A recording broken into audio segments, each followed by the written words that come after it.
Ele chegou e cabeças vão rolar. Pastor Heron. Muito bem, meus queridos, é um prazer mais uma vez estarmos juntos, trazendo ao coração de cada um de vocês a mensagem da palavra de Deus. A vocês que estão agora a me assistir nas redes sociais, eu sou o pastor Heron, líder fundador do Ministério Igreja Mundial em Cristo, em Salvador, no Largo do Tanque, em frente ao Banco Bradesco. Fazer um merchan logo de entrada, o Banco Bradesco. Aqui no rodapé está passando a sua inscrição. Se inscreva em nosso canal, inscreva-se em nosso canal.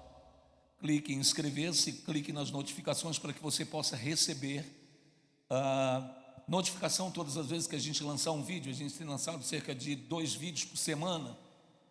Então você clica nas notificações e você recebe, assim que o vídeo for postado, você recebe as notificações, você acessa e compartilha.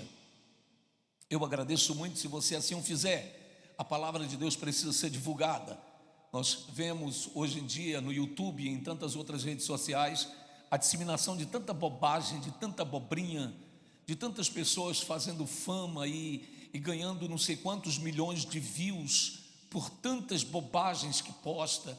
Uns postam palavrões e ganham não sei quantos milhões de acesso, outros postam coisas de maquiagem e ganham não sei quantos milhões de acesso. E por que as pessoas dão poucos acessos àquilo que é de mais importante nessa vida, que é a palavra de Deus? É por isso que nós temos visto o ser humano se degradar dia após dia, porque para eles é prioritário a bobagem, a asneira, a imbecilidade, a falta de cultura. Para eles é importante acessar a pornografia na internet. Para eles é importante acessar tantas coisas que não fazem o menor sentido, mas as coisas que fazem sentido e que podem mudar a vida dele, como a palavra de Deus, as pessoas normalmente dão pouquíssima importância. Muitas vezes a pessoa dá importância a um pregador que é aquele homem que é lisonjeiro. Sabe o que é uma pessoa lisonjeira? Aquela pessoa que agrada a todo mundo. Olha, eu tenho como exemplo nas Sagradas Escrituras o meu mestre Jesus. E eu vejo o meu mestre Jesus não agradando ninguém. Não agradando ninguém. Por que Jesus não agradava ninguém? Porque Jesus era ruim? Não. Porque Jesus era perverso? Não. Mas Jesus não agradava a ninguém porque ele falava a verdade. E a verdade, em meio de um mundo onde se vive na mentira, a verdade choca, a verdade impacta, a verdade cria certas indisposições. Mas Jesus não estava se importando se ele ia criar indisposições ou não. Jesus se importava com a verdade, ele precisava falar e pronto. Como ele mesmo disse, aquele que é da verdade, ouve a minha palavra. Então, quando você pertence às coisas corretas, quando você pertence a Deus, você ouve o que é bom. Quando você não pertence a Deus, você se cerca de pregadores que te agradem. Como o próprio apóstolo Paulo fala no livro de 1 Timóteo, que no final dos tempos, muitos se cercariam de mestres para ouvir, como sentindo coceiras nos ouvidos, para ouvir as coisas segundo suas próprias concupiscências. Ou seja, as pessoas têm sede de ouvir aquilo que agrada a ela. Mas esse pastor que está aqui agora falando com você, está aqui para agradar a Deus. E quando nós agradamos a Deus, as pessoas que são de Deus se agradam. Então dedique o seu views para as coisas corretas. Amém? Nós estamos aqui no templo da Igreja Mundial em Cristo, em meio a mais um culto, e nós aproveitamos o culto para transmitir para outras tantas pessoas a palavra do nosso mestre. Aproveitamos então esse canal de acesso no YouTube para que possamos então divulgar numa escala ainda maior a palavra do nosso Deus. Vamos ler no dia de hoje o capítulo 6 do Evangelho de João, quando Jesus fala sobre o comer da sua carne e o beber do seu sangue, uma referência extremamente clara sobre a ceia do Senhor. E como a igreja cristã, a igreja evangélica, ela realiza as ceias, é importante que se entenda sobre isso. Você que está aqui no templo, é importante que você entenda por que motivo você tem que tomar a ceia. Por que isso não é uma opção? Quando nós começarmos a ler o texto, você vai ver que não é uma opção tomar a ceia. Não é uma opção. É basicamente uma imposição de Jesus. É interessante falarmos sobre isso também nas redes sociais, porque existem seitas que se dizem cristãs, e que se dizem baseadas na graça de Deus, de que não aceitam tomar a ceia e determinam a ceia como algo do passado, como se houvesse uma nova roupagem do Evangelho, e essa nova roupagem diz a eles que a ceia não é para ser vivida nos nossos dias. Isso é uma seita. O que é uma seita? Uma seita é uma religião que se baseia não nos ensinos das Sagradas Escrituras, mas na compreensão maligna dentro de um ensino satânico, como o próprio Senhor Jesus Cristo em sua palavra nos deixa claro, que no final dos tempos muitos desistiriam da fé por darem ouvidos a ensinos de demônios e por terem a mente cauterizada, ou seja, queimada, não ouviriam a verdade. Então vamos entender sobre a ceia lendo esse trecho do capítulo 6 do Evangelho de João. Antes vamos falar com Deus. Eu tenho a palavra de Deus, eu tenho uma sagrada escritura como algo precioso. E eu gostaria tanto que os cristãos do nosso país e do mundo inteiro também tivessem a palavra de Deus como algo precioso. Infelizmente nós vemos as pessoas que dizem servir a Cristo, que dizem seguir a Cristo, tendo um comportamento no mínimo vergonhoso em relação à Sagrada Escritura, porque essas pessoas são capazes de riscar a Bíblia para marcar um texto, são capazes de arrancar páginas da Bíblia. Existem pastores, existem pregadores que eles arrancam a página da Bíblia para fazer campanha na igreja, para fazer corrente na igreja, arrancam a página da Bíblia. Puxa vida, nós olhamos para uma das maiores religiões que existe no mundo, além do cristianismo, que é o Islã. O Islã é uma religião que adora Alá como Deus, e eles também têm a Sagrada Escritura deles, que é chamado de Alcorão. E a religião islâmica, o árabe, ele tem um respeito tão grande pelo Alcorão, que ele não ousa pegar na Bíblia deles, né, que é o Alcorão. Eles não ousam pegar o Alcorão se as mãos deles estiverem poeiradas. Eles não ousam deixar ninguém pegar na Bíblia deles, que é o Alcorão.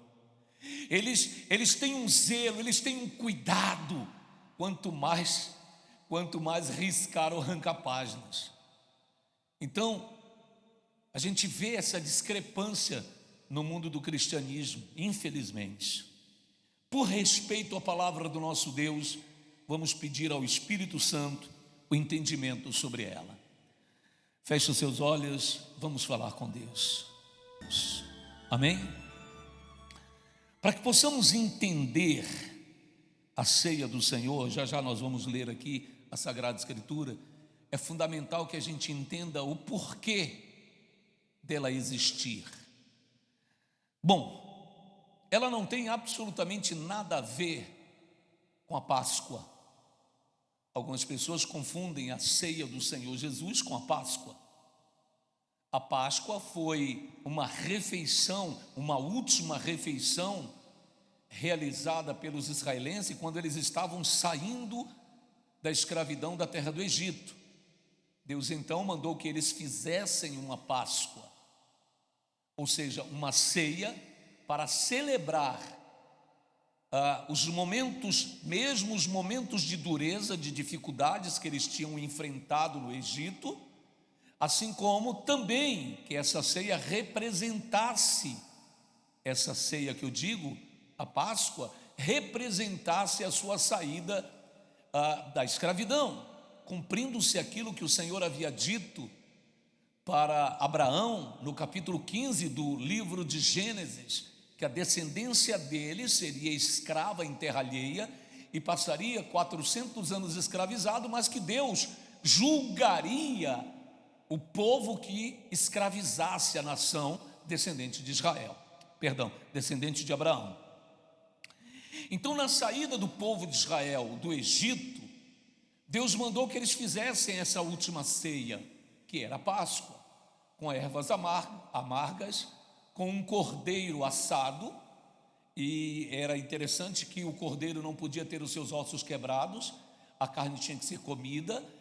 Nos umbrais das portas de cada casa do povo israelense deveria ser colocado o sangue desse cordeiro, para que o anjo da morte, ao passar, não entrasse na casa que houvesse a marca. Então nós temos todos os elementos que prefigura, e é isso que eu quero que você entenda.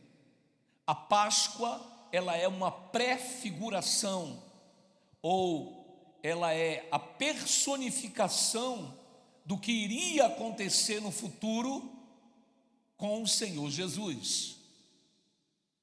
Ou seja, o comer o cordeiro assado, não quebrar os seus ossos, pegar o seu sangue, molhar os umbrais das portas, comer as ervas amargas, trazia à luz o que estava para acontecer no futuro com a vinda do Senhor Jesus na terra.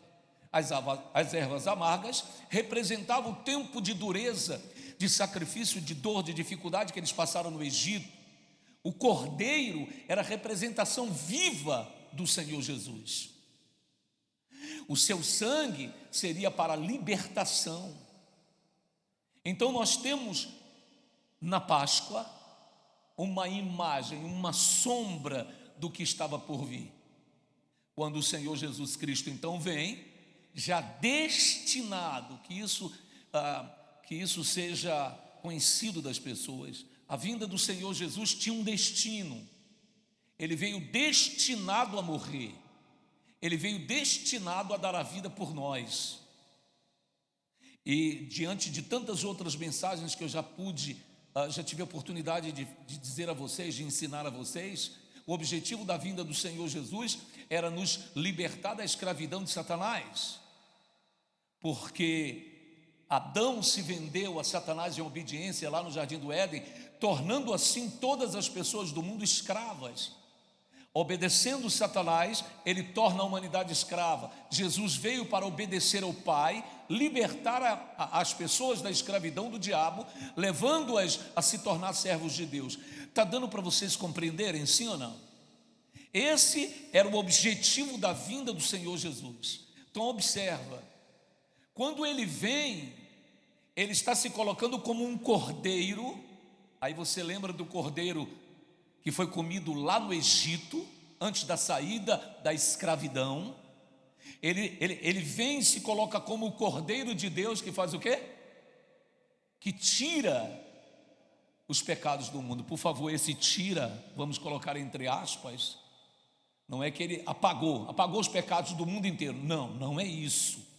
A morte dele nos traz a chance, a oportunidade de ter os nossos pecados apagados. Amém? Também já ensinei isso aqui. Então, quando ele vem como cordeiro da remissão. Ele vem como pagamento pelo erro do homem. Ele vem como pagamento pelo pecado. Ele vem para banir essa escravidão produzida pelo erro de Adão lá no Jardim do Éden. Então, quando ele se apresenta como um cordeiro, ele vem se apresentando como alguém que vai ser, alguém falou aí, sacrificado. Ele se apresenta como um cordeiro, Porque era necessário que esse cordeiro fosse sacrificado. E para esse cordeiro ser sacrificado, era necessário que ele espontaneamente o fizesse, como ele em sua palavra diz: ninguém tira a minha vida, eu a dou espontaneamente. Amém? Então, entendendo isso, a gente pode ler esse texto do Evangelho de João. O que você tem que entender é que a vinda do Senhor Jesus é destinada ao sacrifício. Ele não veio aqui para formar família, como alguns alegam, e Jesus tenha formado família com Maria Madalena. Ele não veio aqui para passear, ele não veio aqui para conhecer o mundo, ele veio aqui para morrer. A vinda do Senhor Jesus foi para morrer, para nos dar salvação, vida eterna. Amém?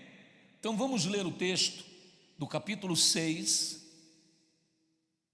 do Evangelho de João, a partir do versículo 47.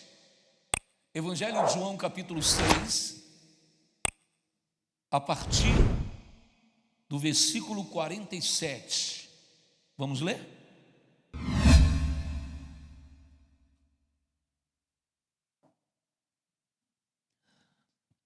O texto diz assim: em verdade vos digo, quem crê em mim tem a vida eterna. Eu sou o pão da vida. Um minuto só. Antes que eu prossiga, eu esqueci de um dos elementos da Páscoa, era o pão asmo. O pão asmo é o pão sem fermento. Então, quando você faz um pão sem fermento, ele fica duro. Ele é pão do mesmo jeito, mas a massa dele não fica fofa, ele fica duro, fica um pão mais duro. O que nós costumamos dizer é que fica um pão solado. O pão asmo é um pão duro. Então, esse pão duro representava, além das ervas amargas, a dureza da escravidão que eles passaram. Então, observa, ele se coloca como cordeiro e como pão vivo que desce do céu. O pão que vai sofrer a amargura do espancamento, que vai sofrer a amargura da rejeição. Se você observar, Jesus foi rejeitado desde o nascimento. É interessante que as pessoas olham para Jesus hoje: puxa, que Jesus é isso, que Jesus é aquilo, que Jesus é bacana, eu amo Jesus, eu adoro Jesus. Mas não era assim no dia do nascimento de Jesus, não era assim quando Jesus viveu aqui na terra. A primeira dificuldade, a primeira dureza que Jesus enfrentou foi Herodes mandar matar assim que ele nascesse.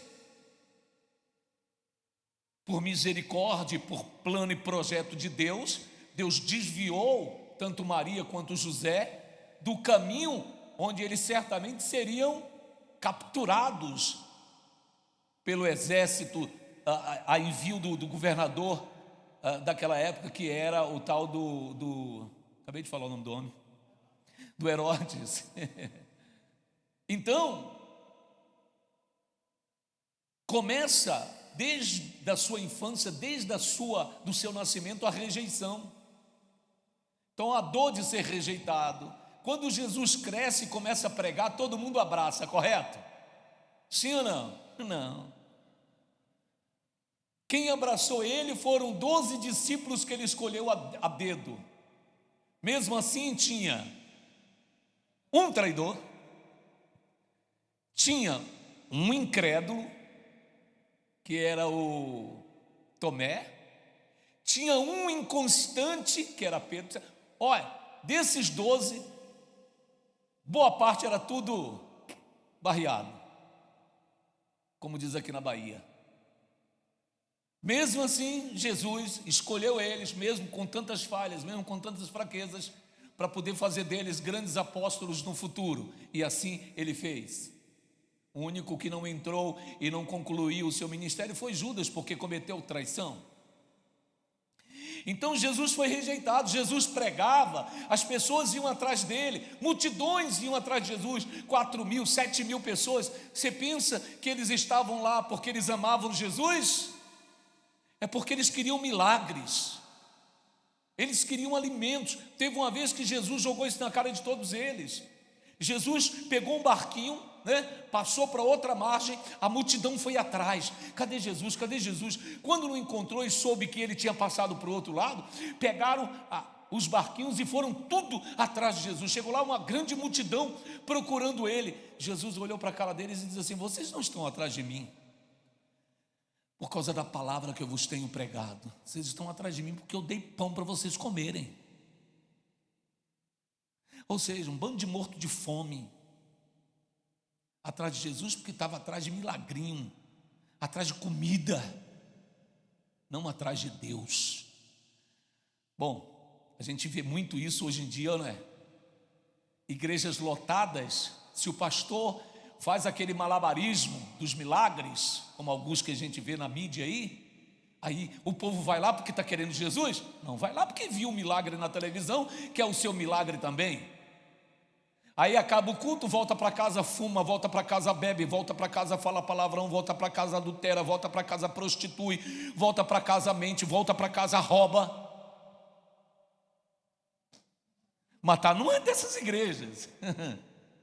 Diz que segue a Jesus, segue não. Então Jesus era rejeitado, Jesus não era abraçado.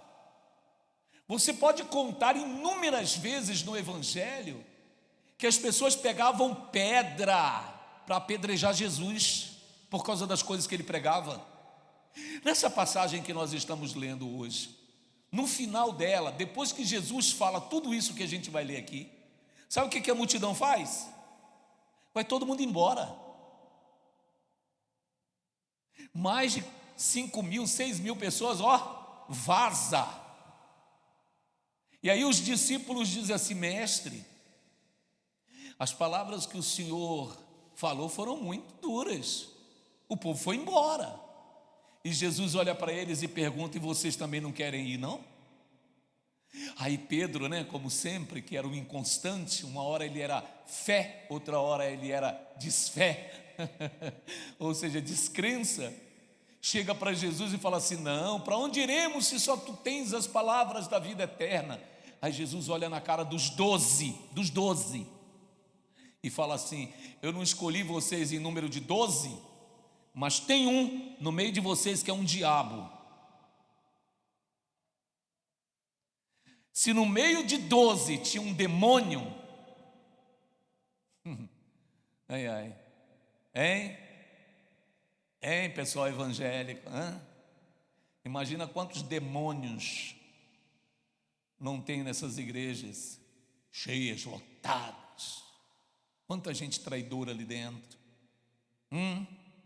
quanta gente ali dentro que está tecendo suas teias para derrubar o pastor, tecendo suas teias para derrubar um irmão.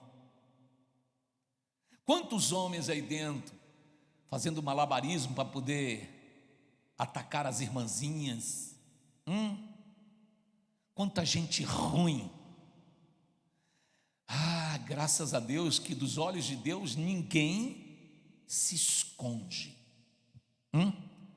Hashtag fica a dica.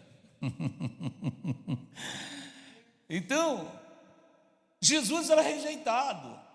Então Jesus já começa a vida dele na dureza de ser rejeitado. Então quando ele diz: eu sou o pão que desce do céu, Jesus está fazendo referência àquele pão comido lá atrás, lá no deserto, no Egito, quando eles comeram um pão que era o pão asmo, um pão duro, um pão que retratava, que mostrava, que dava o direcionamento, a dureza da escravidão no deserto. Agora Jesus se coloca como esse pão, um pão asmo, que sofreu a dor da rejeição desde o seu nascimento, que as pessoas constantemente pegavam em pedra para apedrejar ele, e que por fim treinaram,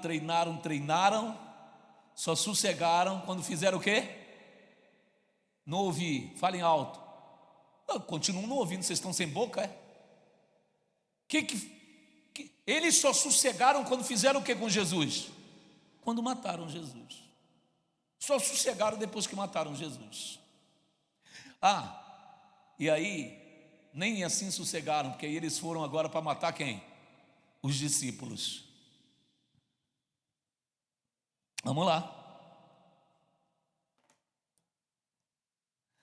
Você que está me assistindo pelo YouTube, não fique, puxa, que pastor é esse? Pastor dá bronca no povo. Aqui é um exército, meu irmão. O bom soldado aqui tem que ser soldado de verdade. Amém? Não é esse soldadinho bobo que tem por aí nesses lugares, que qualquer coisa desvia, qualquer coisa cai. Aqui tem que ser gerado soldado raçudo. Vamos lá. É, isso mesmo. Pau na moleira. Capítulo 6 do Evangelho de João, no versículo 49. Então ele diz, no 48 ele diz: eu sou o pão da vida. No versículo 49 ele diz: vossos pais comeram maná no deserto e morreram. Este é o pão que desceu do céu, para que todo que dele comer, repito, para que todo que dele comer não pereça. Eu sou o pão vivo que desceu do céu.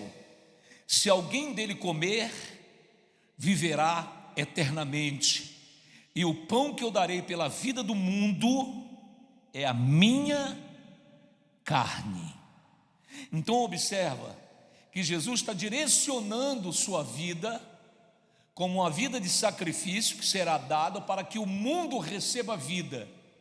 Mas o mundo só pode receber vida através da carne de Jesus ou através do corpo de Jesus, quando ela passa a fazer parte desse pacto, dessa aliança entre Deus e os homens. Deixa eu explicar isso, por favor. Vamos lá. O primeiro pacto, a primeira aliança feita por Deus com o homem, foi no capítulo 15 do livro de Gênesis, quando Deus manda Abraão pegar 5 animais como oferta, sacrificar, e ali ele faz uma aliança com o homem, faz uma aliança com o ser humano, mais precisamente com Abraão. E todos que nascessem da descendência de Abraão estariam debaixo dessa aliança. Com a vinda do Senhor Jesus, era necessário agora que se fizesse um novo pacto, uma nova aliança. E essa nova aliança seria feita através da morte do Senhor Jesus.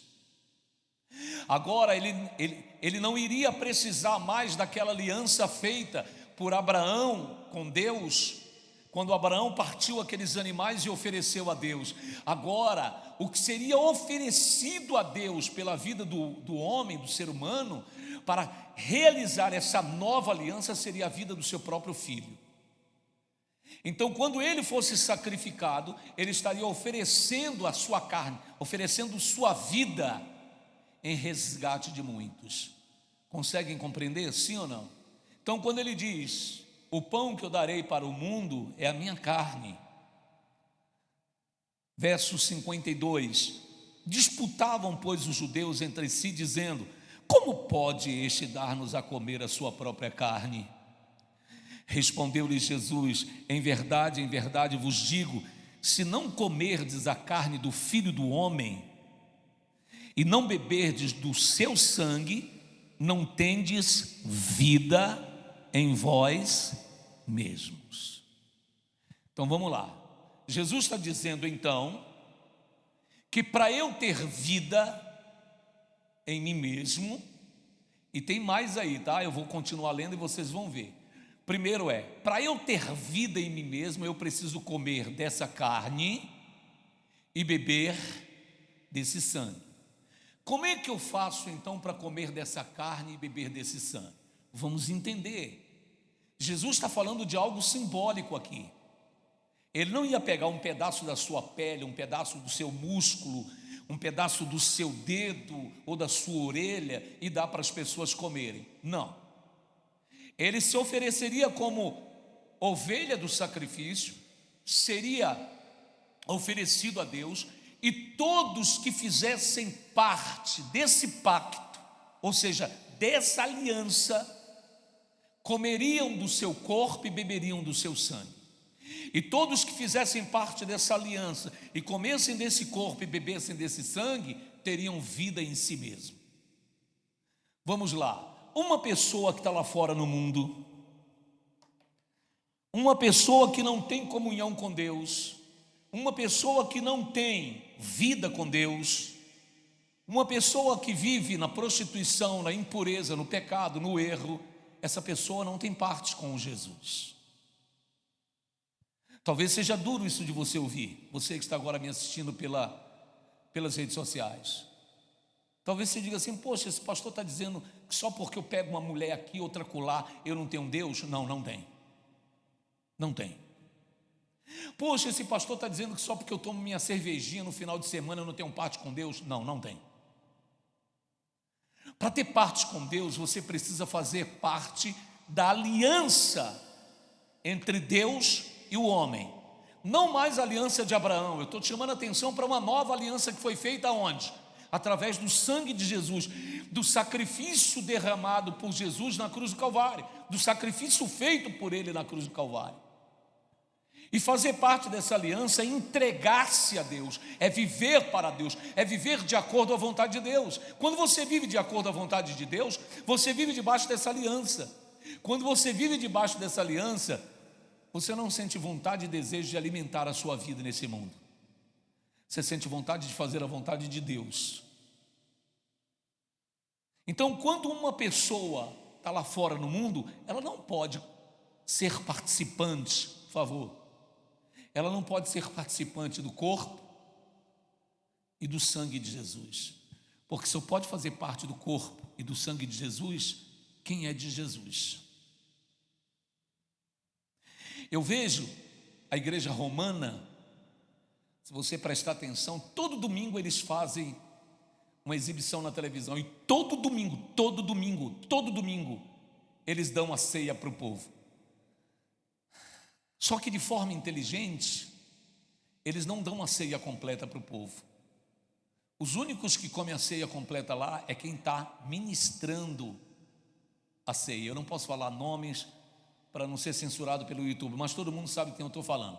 Aquele pessoal que veste com aquelas batas, aquelas batinas, né? Pois é. A igreja romana, a igreja apostólica romana. Então ele tem lá o seu pregador, que faz a ceia todo domingo e dá para o povo comer. Mas a gente sabe que o povo dessa religião fuma, bebe, prostitui, mente, rouba, vive uma vida desregrada, adora imagem. Como é que ele vai dar ceia para esse povo? Se esse povo não faz parte da aliança feita por Jesus, como é que ele vai dar ceia? Então o que ele faz? Ele dá apenas o pão. É uma rodelinha branquinha assim, que a pessoa abre a boca e ele coloca dentro. Ele não dá o sangue. Se ele desse o sangue, essas pessoas todas seriam condenadas. Porque no capítulo 11 do livro de 1 Coríntios, o apóstolo Paulo diz que as pessoas não podem comer e beber do sangue indignamente. Ou seja, sem ser digna, sem ter a dignidade, sem estarem habilitadas para comer. Porque se comer, podem enfraquecer e até mesmo vir a óbito. Então, o sacerdote lá dá só o pão. O único que come o pão e bebe do cálice é ele que está no altar. Mas então por que, sabendo que o povo daquela denominação religiosa não é uma pessoa pura, vive errando, vive adorando imagem, vive... Por que dá a ceia? Por que então não prega para essas pessoas abandonarem o erro, para então dar a ceia para essas pessoas corretamente? Então nas igrejas evangélicas, a gente faz a ceia completa. Como por exemplo, domingo agora dia 10 de outubro, nós estaremos fazendo a ceia do bom soldado de Cristo. Quem pode tomar e quem não pode? Já já eu falo sobre isso. Quem deve estar e quem não deve estar? Já já eu falo sobre isso. Mas é importante notar que as igrejas evangélicas, de um modo geral, elas fazem a ceia completa. E as pessoas que são participantes da igreja evangélica precisam entender essa ceia para saberem o que estão fazendo, para elas não tomarem o corpo e não tomarem o sangue indevidamente. Puxa, pastor, eu não tomo a ceia porque eu estou aí vivendo em pecado. E por que não para de viver em pecado? Por que não toma vergonha?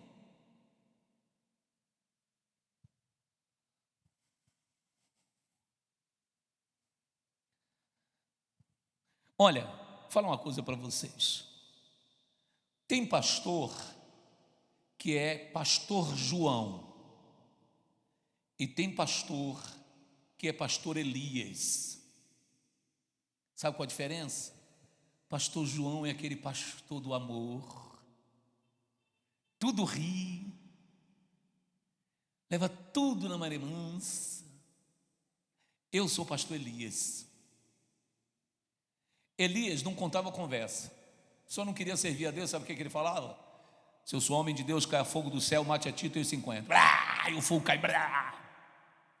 Elias não engolia muita coisa. Eu não engulo essa conversa do crente estar na igreja assim, é porque eu estou vivendo em pecado. Por que não para de pecar? Por que não para? Porque gosta do pecado. Por que não para então? Para poder fazer as coisas de Deus corretamente. Estou certo ou estou errado, igreja?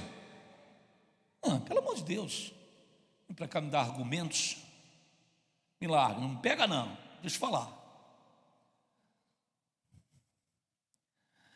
Verso 54, já?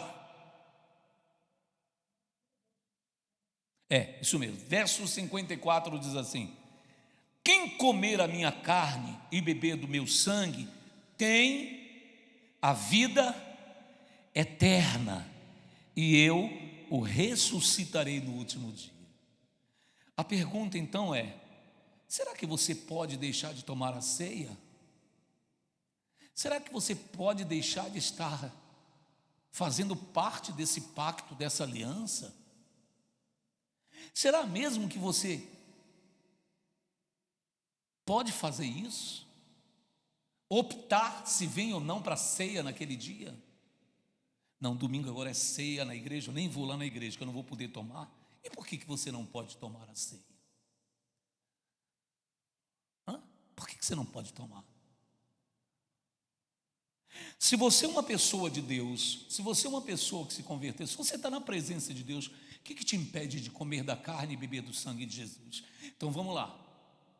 Observa que eu falei ainda há pouco que essa atitude de Jesus de oferecer-se como sacrifício criaria então uma aliança entre Deus e os homens, não mais a aliança feita por Abraão lá nas regiões de Mani, mas criaria agora uma nova aliança entre Deus e os homens para salvar os homens e livrá-los do seu pecado. E Jesus se oferece como cordeiro do sacrifício. Então, ao entregar a vida para Jesus, eu estou fazendo parte dessa aliança. Então eu tomo a ceia, que representa o pão, que representa o quê? O corpo, a carne de Jesus, e o cálice do suco de uva, que representa o quê? O sangue de Jesus. Então, essa comunhão do corpo e do sangue de Jesus me faz inserir nessa nova aliança com Deus. Se uma pessoa não participa do corpo e do sangue de Jesus, ela está fora dessa aliança. Você não pode estar fora dessa aliança, a menos que você não queira a vida eterna. Aí alguém diz assim, deixa eu explicar uma outra coisa aqui antes de continuar lendo. Pastor, tem domingo certo para ceia? Não. Por que a gente faz a ceia dia de domingo? A Bíblia manda que seja feita a ceia dia de domingo? Não. Não tem dia e nem hora da ceia. Isso é algo pré-definido pela liderança do ministério. Pode ser no primeiro domingo, pode ser no segundo domingo, pode ser no terceiro domingo, pode ser no quarto domingo, pode ser no quinto domingo. Isso não importa. O importante é que se tenha, que se faça a comunhão da ceia.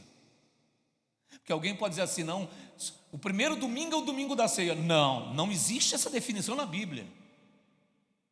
Na verdade, nem existe definição na Bíblia de que se deva adorar a Deus no domingo, ou na quarta, ou na quinta, ou na sexta, ou no sábado, como os adventistas falam.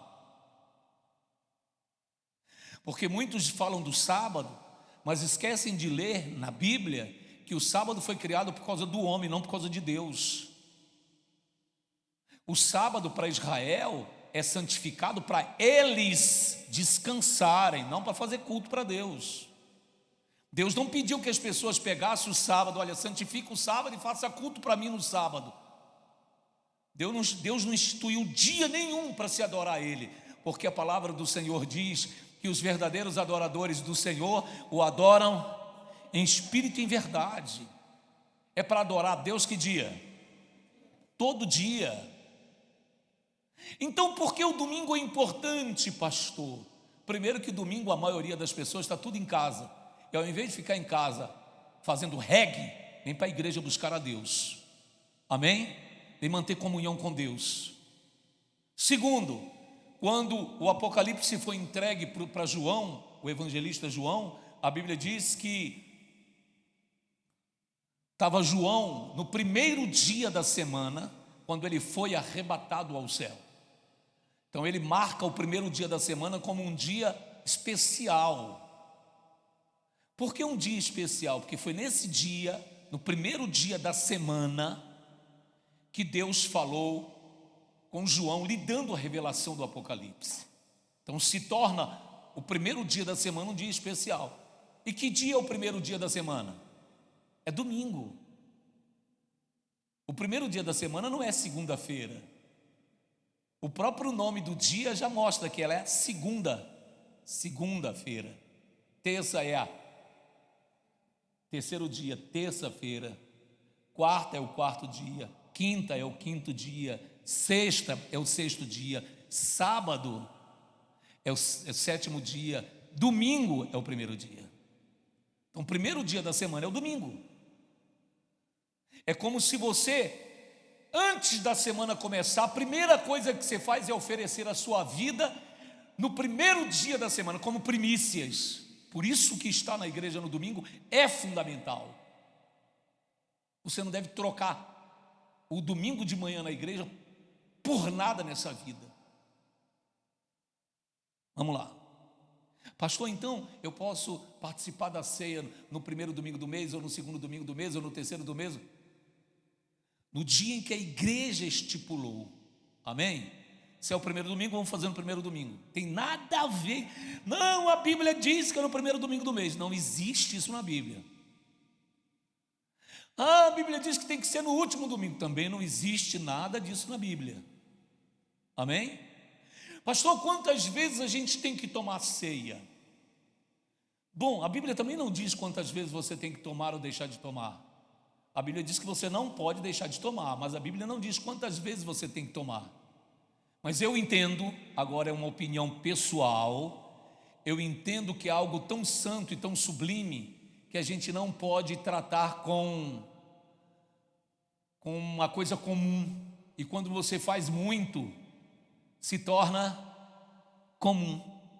Então eu não acredito que uma coisa comum se mantenha a santidade sobre aquilo. Eu prefiro fazer uma única vez por mês e todos ter a reverência que deve ter. Amém? Vamos lá. Versículo 55.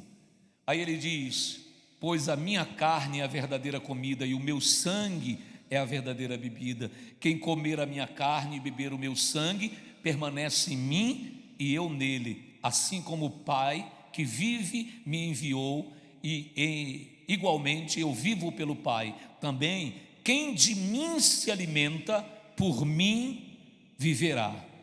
Este é o pão que desceu do céu, em nada semelhante àquele que os vossos pais comeram e contudo morreram. Quem comer este pão viverá eternamente. Estas coisas disse Jesus quando ensinava na sinagoga de Cafarnaum. Vamos então àquele trechinho, eu só vou ler para poder mostrar para vocês, porque a mensagem central sobre a ceia já foi dada.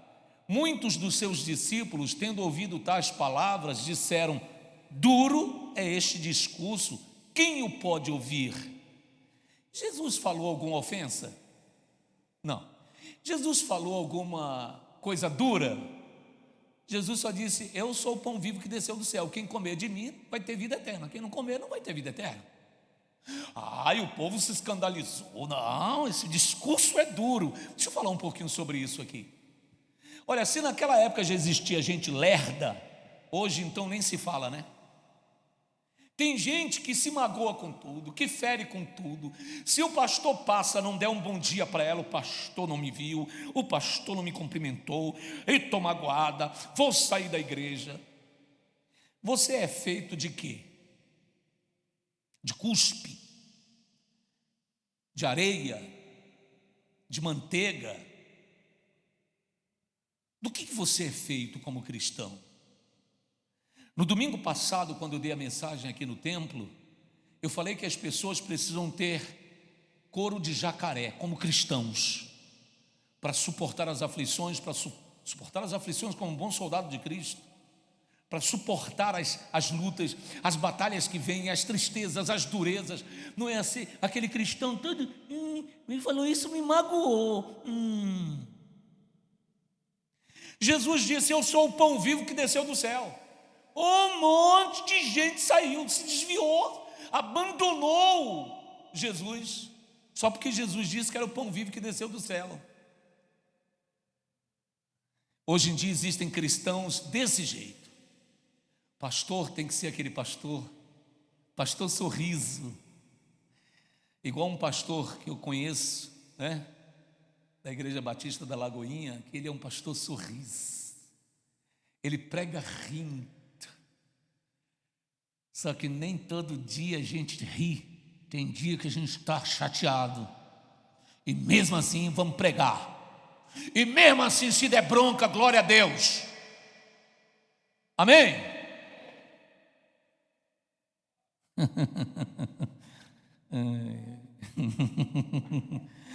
Hoje nós vivemos numa era, a era dos melindrosos, tudo a pessoa se magoa.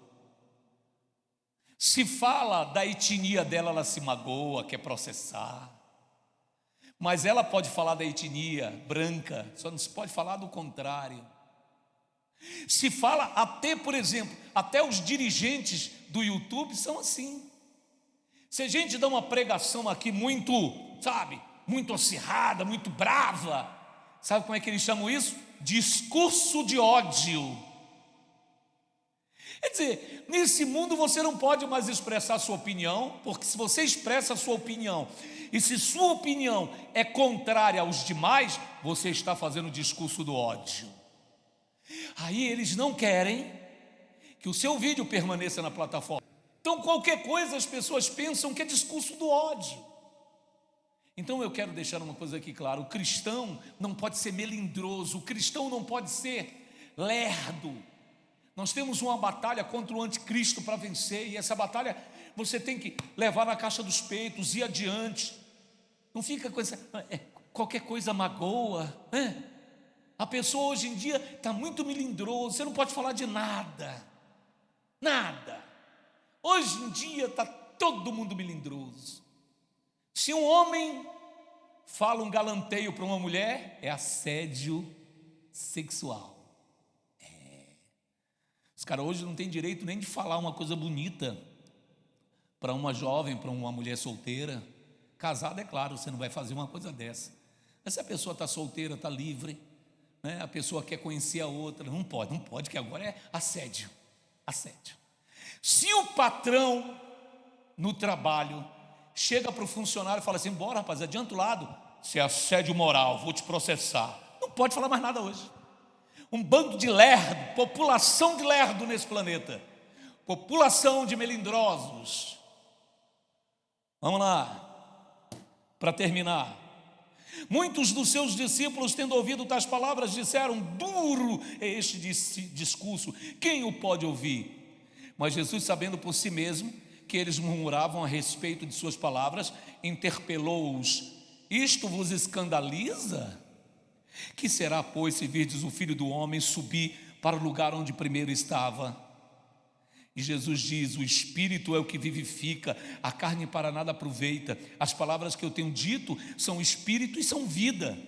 Contudo, há descrente entre vós, pois Jesus sabia desde o princípio quais eram os que não criam e quem o havia de trair. E prosseguiu: por causa disto é que vos tenho dito isto: ninguém pode vir a mim se pelo Pai não lhe for concedido.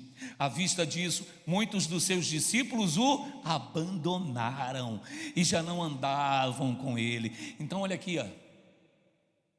só para frisar uma coisa para vocês que estão no templo e que estão a me ouvir nas redes sociais. Quando uma pessoa abandona a igreja, quando a pessoa abandona o evangelho, não é porque ela tem razão. Ela tem os motivos dela? Tem. Porque os motivos dela são certos? Não. Não há motivo certo para se abandonar Jesus. Observa que Jesus não feriu ninguém, Jesus não machucou ninguém, Jesus não ofendeu ninguém, e o povo se escandalizou e abandonaram Jesus e não andava mais com Jesus. Foi Jesus que fez alguma coisa? Não, eles arrumaram motivo para não andar mais com Jesus. A pergunta é: eles estavam certos? Não. Quem abandona o evangelho, quem abandona a frequência de cultos, quem abandona a igreja, não é o que está certo não, gente. Pode ser, é igual, eu estava outro dia conversando com uma determinada pessoa, e ela me falou mais ou menos isso.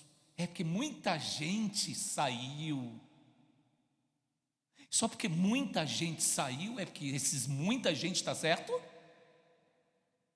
Se a pessoa foi atrás de conversa fiada, observa aqui, tinha uma multidão aqui, essa multidão todinha saiu.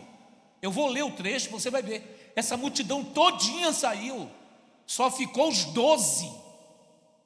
Só ficou os 12, presta atenção. Uma multidão de 3, 4, 5, 6, 7 mil, que eram as multidões que iam atrás de Jesus, atrás de comida. Só ficou os 12 discípulos. Essa multidão todinha saiu.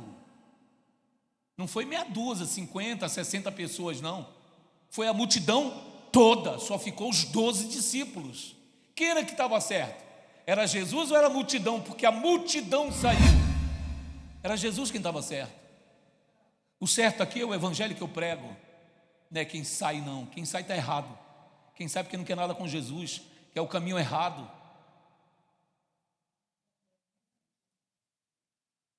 Olha aqui, deixa eu continuar aqui para você ver. Verso 67, diz assim: então perguntou Jesus aos 12. Cadê o resto da multidão? Foi embora, só ficou quantos? 12. Perguntou aos 12, porque se tivesse mais, ele teria perguntado ao grupo inteiro, só ficou 12. Então os 12 recebem a pergunta de Jesus. Então perguntou Jesus aos 12: porventura quereis também vós outros retirar-vos? Respondeu-lhe Simão Pedro: Senhor, para quem iremos? Tu tens as palavras da vida eterna, e nós temos crido e conhecido que tu és o Santo de Deus. Replicou-lhes Jesus: não vos escolhi eu em número de 12, contudo, um de vós é diabo. Referia-se a quem? A Judas. Então olha só, a multidão foi toda embora, só ficou quantos? 12. Mesmo assim, dos 12, você acha que Jesus, vou paparicar esses 12 aqui, que é para esses 12 ficar, os 12, fica comigo, viu? Fica do meu lado. Você acha que Jesus é de paparicar alguém? Jesus olhou na cara deles e disse assim: vocês também não querem ir embora não? Pedro: não sei o quê. Eu não escolhi vocês 12, mas um de vocês é um demônio, é um diabo. Ou seja, Jesus já está tipo, se é para limpar, vamos limpar de vez. Entendeu? Tem pastor que fica preocupado com isso. Fulano saiu da igreja, Beltrano saiu da igreja, eu vou atrás. Eu não vou atrás de ninguém que se desvia, porque se desviou é porque Deus não quis. Você sabe por quê? Volta aqui, ó. Hoje o bicho está pegando. Volta aqui, ó. Ai, ai. Cadê? Não quero lá embaixo não, eu quero cá em cima. Vamos lá. Deixa eu achar aqui. Jesus falou isso aqui na estante, a gente leu. Versículo 65. Vamos lá. Olha o que Jesus fala aí no versículo 65. E prosseguiu: por causa disso é que vos tenho dito: ninguém pode vir a mim se pelo Pai não lhe for concedido. Ou seja, se o Pai não trouxe, vai sair. Mas se foi o Pai que trouxe, vai ficar. Simples assim. Quem é de Deus fica, quem não é, ai, caçar o seu pai em outro canto. Amém? Verso 71 para encerrar. Referia-se ele a Judas, filho de Simão Iscariotes, porque era quem estava para traí-lo, sendo um dos 12. Amém? Então, meus irmãos, a ceia do Senhor não é para ser esquecida ou para as pessoas deixarem de participar como se fossem normal. Não vou participar, não quero participar. Se você não participa da ceia do Senhor, você não tem parte com Ele. Aquele que não comer e não beber do corpo e do sangue do Senhor Jesus não tem parte com Ele. Você não quer ter parte com o diabo, logo você quer ter parte com Jesus. Então você não pode deixar de tomar a ceia. Amém? Essa é a palavra de Deus para o dia de hoje. Eu quero dizer a vocês que estão me assistindo, se inscreva no nosso canal. Talvez você estranhe um pouco a forma como esse pastor prega. Talvez você gostaria de me ver falando mais, brincando, como o pastor Cláudio Duarte, ou de forma mais suave, conivente, como o pastor Antônio Júnior, e por aí vai. Eu não sou assim. Eu sou e eu tenho minha personalidade, minha postura como pastor é essa. Eu gosto das coisas corretas, eu gosto das coisas certas, mesmo que a gente tenha que falar e que doa um pouquinho, que machuca um pouquinho, mas é fundamental que seja dito, e vamos viver o Evangelho de forma correta. Se inscreva no nosso canal, amém? Dê um joinha para a gente, lasca o dedo no joinha, tá aí o botãozinho do joinha aparecendo, lasca o dedo no joinha, se inscreva. E olha, outra coisa, ajude o trabalho da nossa igreja.